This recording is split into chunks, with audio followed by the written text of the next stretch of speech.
एक हमारे क्लास के बच्चे हैं जो सवाल पूछे हैं, ये अंकगणित है। अंकगणित का ये क्षेत्रमिति का सवाल है। क्या सवाल है, हम सवाल बोर्ड पे लिख दिए हैं और हल भी कर चुके हैं। थोड़ा कैलकुलेशन इसमें पॉइंट वाला, इसलिए हल करके तब हम लोग आप लोगों को समझाएंगे।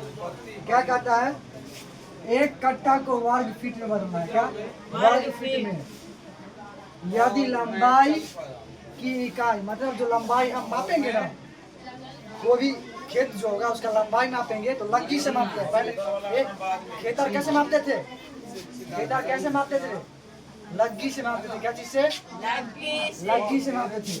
वही मापने की इकाई है जो 8.25 फीट का है। कितना फीट का है, 8.25 फीट का है। अब हम जानते हैं कि एक धूर बराबर होता है लग्गी गुने लग्गी। क्या, इसको लग्गी स्क्वायर भी बोल सकता है। क्या, लग्गी स्क्वायर, स्क्वायर को ही वर्ग बोलते हैं। स्क्वायर को ही क्या बोलते हैं, वर्ग। इसको लग्गी गुने लग्गी बोलो, चाहे लग्गी स्क्वायर बोलो, चाहे एक वर्ग लग्गी। क्या, एक तो छुपा हुआ है ना, एक वर्ग लग्गी। क्या वर्ग लग्गी, यानी लग्गी को दो, जो लंबाई मापने का है ना, लंबाई जो हम माप रहे हैं कितना का है, 8.25 फीट का है।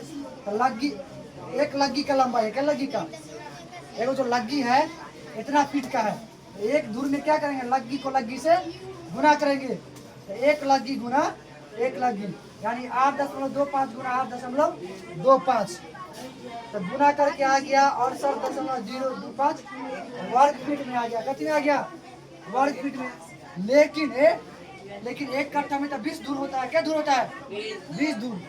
तो एक धूर का मान कितना है, एक धूर का मान इतना, तो 20 धूर का मान ना 20 से गुना कर देंगे।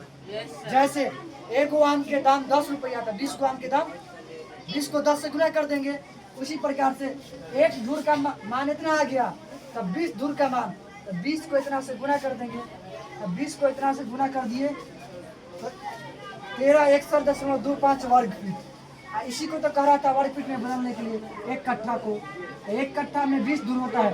पहले धूर को, पहले लग्गी को कट्ठी में चेंज किए, धूर को, और धूर से कट्ठी में आ गया, वर्ग फीट में आ गया। आगे समझ में, तो बड़ा ही अच्छा सवाल था।